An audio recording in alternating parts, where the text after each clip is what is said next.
to our beloved Muhammad sallallahu alaihi wasallam.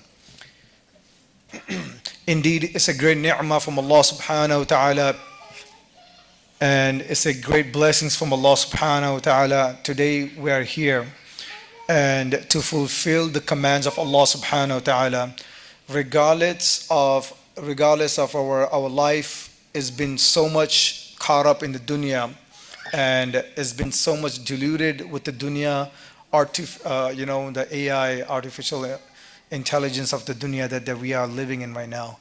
It's been really distracted us, and at the same time it's been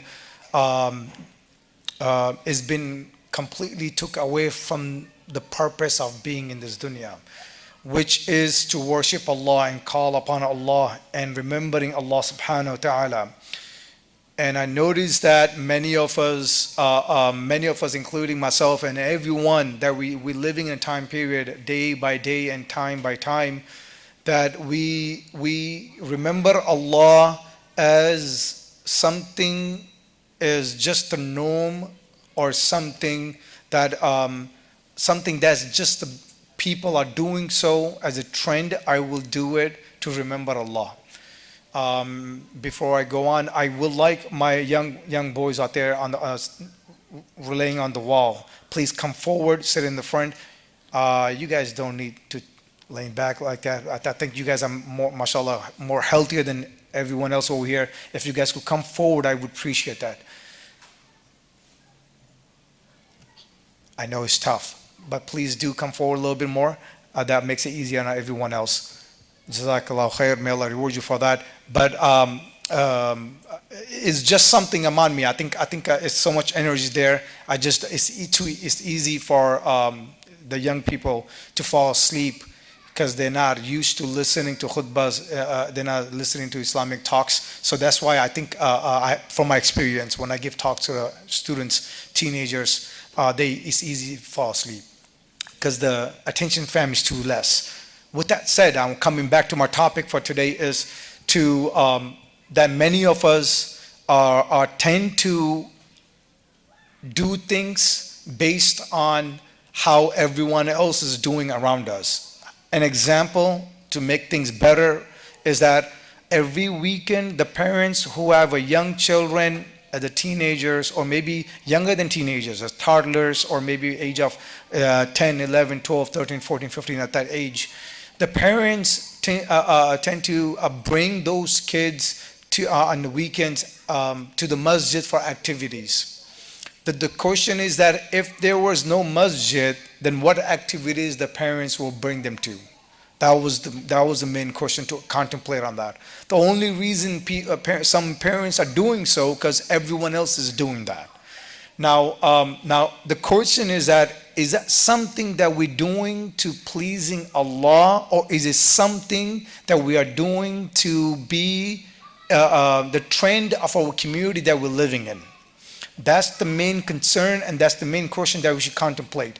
So my whole snapshots of my journey to Hajj recently came from Hajj. In that journey, I noticed and then contemplate many things, components. And then I think that those snapshots will remind you how your Akhira will be there, even it will be more intense. But the snapshot is, number one, in a hadith that we learn that in Akhira everyone will be nafsi, that everyone worry about themselves. Your parents will not be worried about you, that your brothers don't care about you, your sisters don't care about you on a day of judgment. Every single one of them will be accountable on their own, and they're going to worry about themselves. They don't care who's what. Father don't care about the son. It will be completely disaster. Same concept that we face challenges in my experience of the Hajj was the same thing. Every one of them were more concerned about themselves in that journey. Why? Because the moment, the intensity of the whole journey, those 5 days to 6 days, it reminds me that on the day of judgment, everyone will be like that. And how so? I could give you a personal example to my life. And a personal example was that, in Jamarat, it was so intense, the heat was really high. Everyone was going, millions of people going to Jamarat at the same time. In that time period, I was able to go and I saw a lady on the ground without any help. But the people still moving forward, but no one was tend to help her. That reminded me at the moment, everyone else fulfilling the commands of Allah, but nobody have any thought process to help that lady. However, when I asked for help around, but nobody was able to help. Because nobody wants to help. Because based on their experience, whatever the reason is. But that glimpse, that snapshot for a second reminded me, this is how exactly will be on Day of Judgment. Completely. On the Day of Judgment, you will see that no one will be there to help you. Simple. Same thing, no one's there to help you. However, every individual person, man or woman or child, when they go for Hajj, they all face their own personal challenges internally and externally.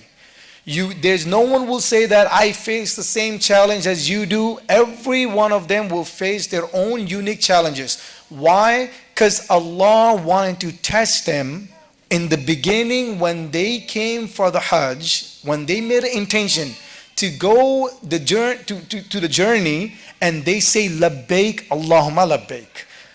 Present, I am here, Ya Allah, I'm here to submit myself for you, I'm here only for you.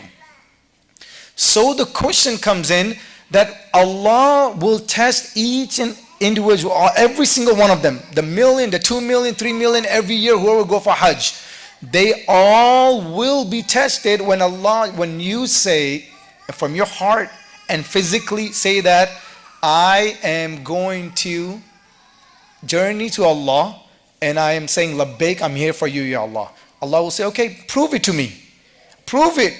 And guess what? In that entire journey, you will see challenges. I myself face challenges. Everyone faces challenges. Those challenges should remind us constantly that I'm here for Allah, and then only Allah is the one that we will be facing on the Day of Judgment. That's just a glimpse of it. Coming back to a reflection on how Ibrahim alayhi salam's journey made us to remind every single step. Now, Ibrahim alayhi salam, amazing, just one snapshot over here is that before, when he left Hajar alayhi salam, an infant baby middle of nowhere, far, far side away, when you look at it, you won't find no water, no provision, there's nothing to look at it. Completely empty, completely desert. In that whole journey, when Ibrahim salam was leaving his spouse and infant baby, she said, is this the command of Allah? He said, yes. He said, you go ahead, Allah will take care of us. When he left them miles away, then he stopped and made dua. And then, now, you might be thinking, if that was you and I, the first thing we would make dua, that Ya Allah, please give some food and someone to take care, protect my family. I left them over there because you told me to do so. Those things will come across your mind. But here he made dua. He said, Ya Allah, make sure that they will get placed and they prayed to you only. Prayer to Allah only. And then make sure you grow the community around them so they get stronger and they pray together. That was his first dua. Now, Ka'batullah was not built at that time. Far long ago, after many years passed by, when he came back, then he found his infant baby, Ismail salam, as a young boy. Then he decided to work with his son. And then Ismail salam had no construction idea. He didn't know how to build a house. He didn't know how to build a Kaaba. No one does. They both, father and son, when they built the Kaaba, they also made dua. And because of that dua, every single time when we go to Kaaba and we follow the footsteps of them, it reminds you. Because they made dua that Ya Allah, allow this place to the worship, and every single one of them who comes here and bow down to you, and make that happen. Till Qiyamah, every single one of the Muslims, every single believer have to fulfill that obligation. That's the beauty. Now, the purpose of saying all this, in the beginning, Ibrahim alayhi salam, as a young boy, he was able to think about future. What he did was destroying the idols, okay, in his community. And then he was able to see the vision. Allah gave him the certainty and yaqeen of submission to Allah in a young age. With that young age, he was able to make the decision to destroy all the idols and stood up on his faith and said, yes, these are all wrong. Worship only Allah. That certainty at the young age itself shows the vision of himself. Now the question I will raise to all the young boys over here, all the youngsters, the summer break is over. Everyone is going back to school from Monday or maybe following week. The question is, what are your goals that you want to achieve? The question is, we are talking about going to school just because everyone tells you to go to school. But you should have a vision that what are you trying to achieve in that school? That's number one. Number two is that Ibrahim alayhi salam as a young age didn't have time, or neither did he have anything to think about that I'm going to play at my young age, I'm going to have fun now. But now the world that we're living in, it makes so much. It made us so much laziness that we wouldn't even think about our vision. Our youngsters don't even think about their goals now. Why? Because the people that we surrounded and living with, the whole environment of this dunya. So we, as a father, parent, our job is to show the vision, make our children a visionary, how Ibrahim alayhi salam was able to do that for his son. And the whole concept was to understand a lesson come up as a young age, to making sure that we don't waste our time playing video games and wasting time to doing something that doesn't benefit us in the future. So that way we could protect our deen in the long term. That's number one.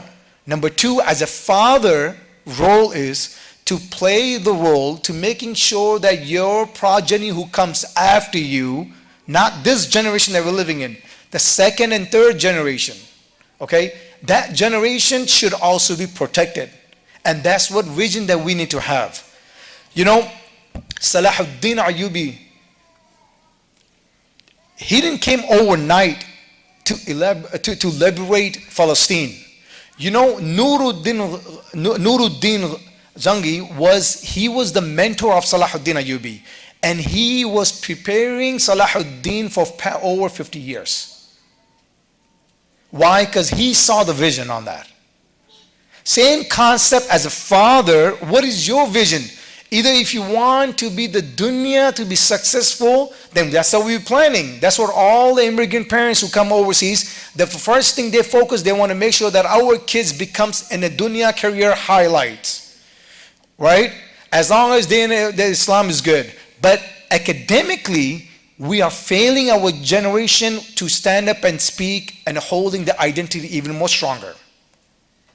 That's the downfall of our things. So what we need to do is learning the lessons and a snapshot of ourselves. We need to make sure that each and every one of us as a father and generation who come after us, we don't think about our generation. We need to think about further than that. Ibrahim alayhi salam make dua not only for his generation, he also make dua till the qiyamah, everybody who comes. That's why Allah accepted his dua, because he was thinking about us down the road as well. We need to have the same vision, how Ibrahim alayhi salam had himself, that my generation who come after us should be able to have a strong yaqeen and faith in them when it comes to believing Allah and His Rasul sallallahu alaihi wasallam.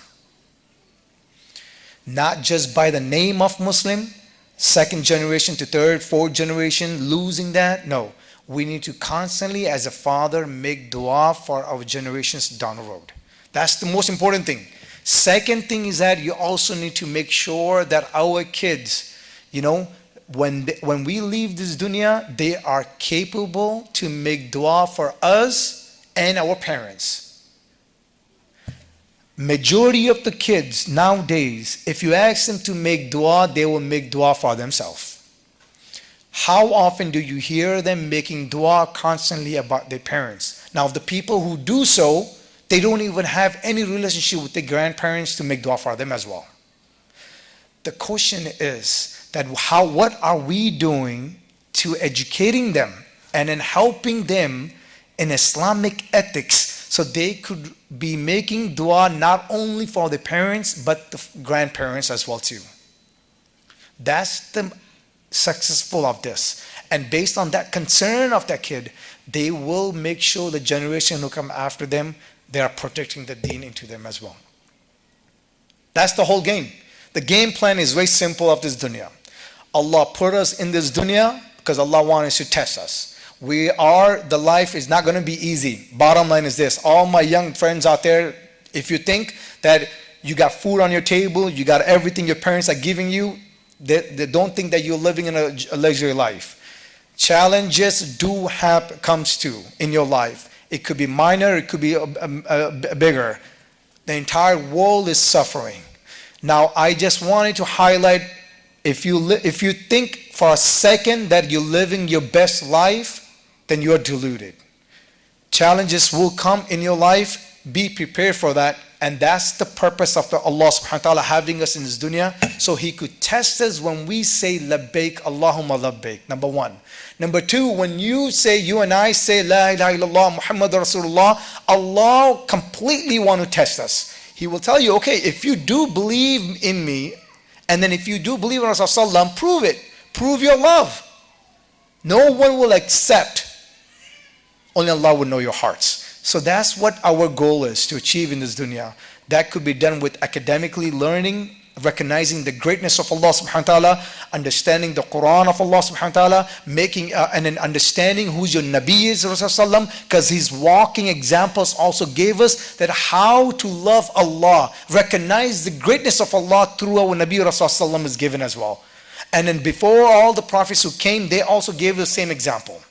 But our Nabi Rasulullah told us clearly that if you want to succeed and if you want your du'as to get accepted, two things. One, that you fulfill the obligations of Allah has given to you. Fulfill the obligations Allah has given to you. And number two, you add on to that with your optional acts. Your optional deeds that Allah asks you to do so, you do that with Rasulullah asks you to do so, you do those, you combine these two, and when you make dua, dua is getting accepted. And dua could be anything for your generations who come after you. And I think that's what the most important thing that we need to be focusing, and then we could be more uplifting our future generations who come after us. Not only this generation, I'm thinking about second and third generation. Then when you and I go to a grave, and on a day of judgment, you and I will see all the deeds coming to us. Then you wonder where it is coming from. Then you will see the fruits, the generation when you left behind, the legacy behind. That's the key. And that's what I think everyone needs to be more focusing on that. And that's what the true visionary people do so in every aspect of this life. So may Allah subhanahu wa ta'ala accept us. May Allah subhanahu wa ta'ala make it easy upon us. May Allah subhanahu wa ta'ala bless each and every one. Rabbil Alameen, Innal Ghafur Rahim.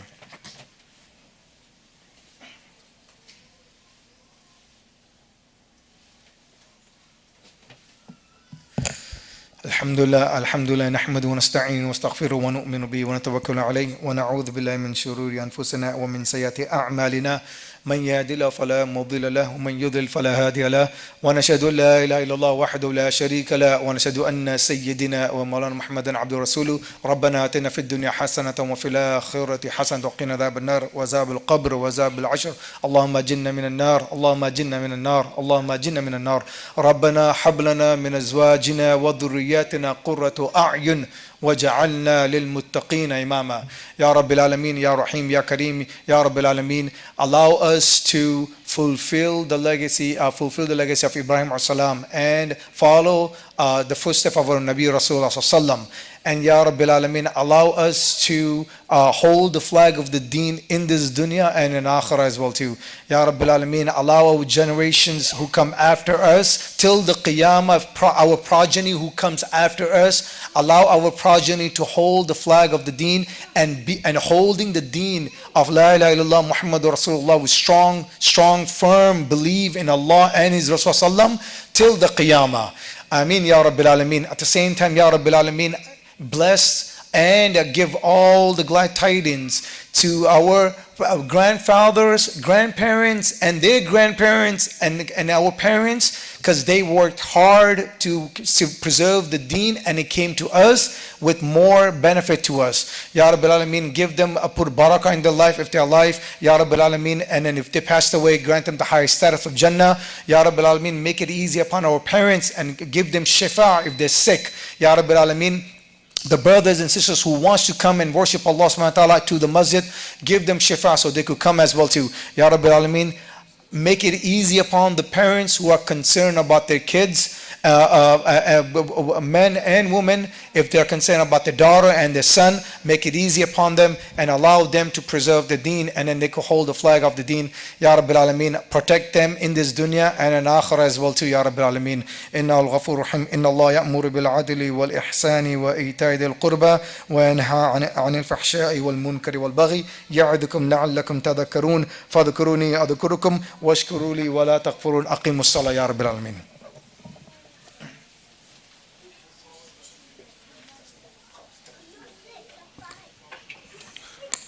الله أكبر الله أكبر. أشهد أن لا إله إلا الله. أشهد أن محمد رسول الله. حي على الصلاة حي على الفلاح قد قامت الصلاة قد قامت الصلاة. الله أكبر الله أكبر. لا إله إلا الله.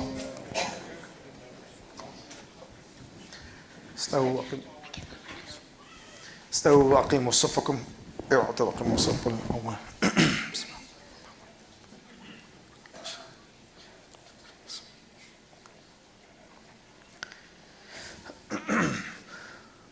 الله أكبر.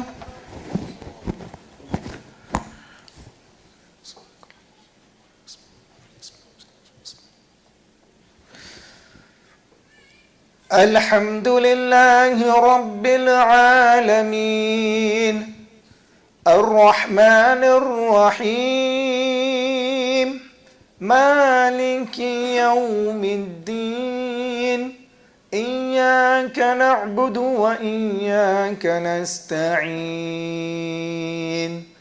اهدنا الصراط المستقيم صراط الذين أنعمت عليهم غير المغضوب عليهم ولا الضالين.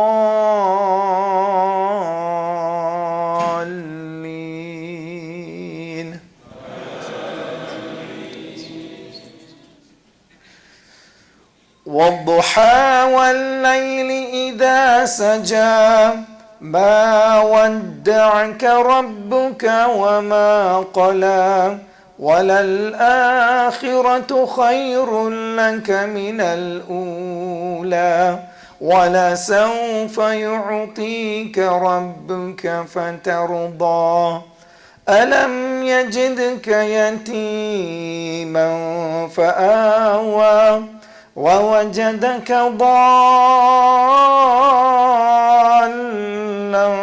فهدى ووجدك عائلا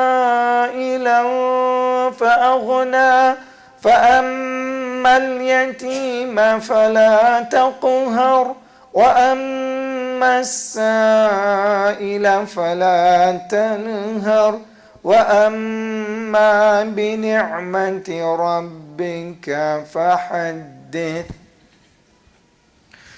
الله أكبر.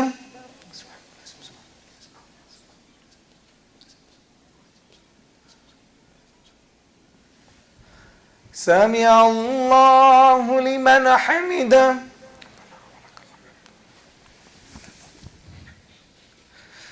الله أكبر.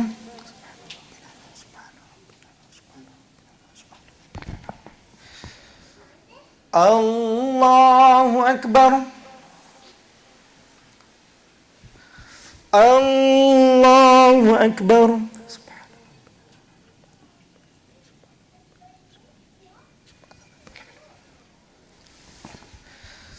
الله أكبر. الحمد لله رب العالمين الرحمن الرحيم مالك يوم الدين إياك نعبد وإياك نستعين اهدنا الصراط المستقيم صراط الذين أنعمت عليهم غير المغضوب عليهم ولا الضالين.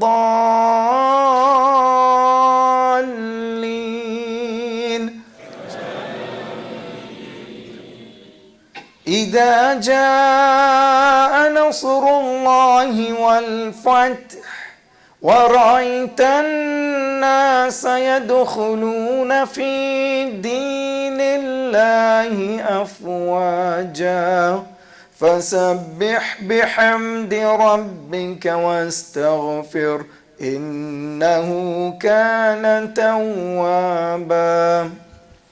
الله أكبر.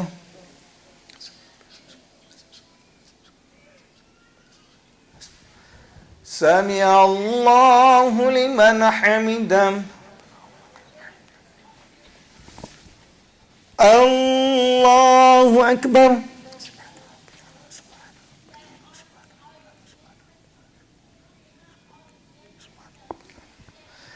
الله أكبر. الله أكبر.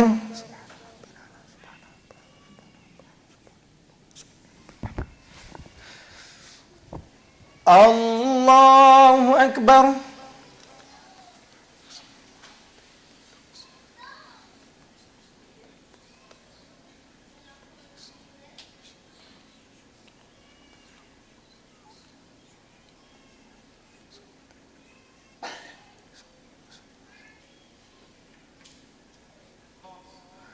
السلام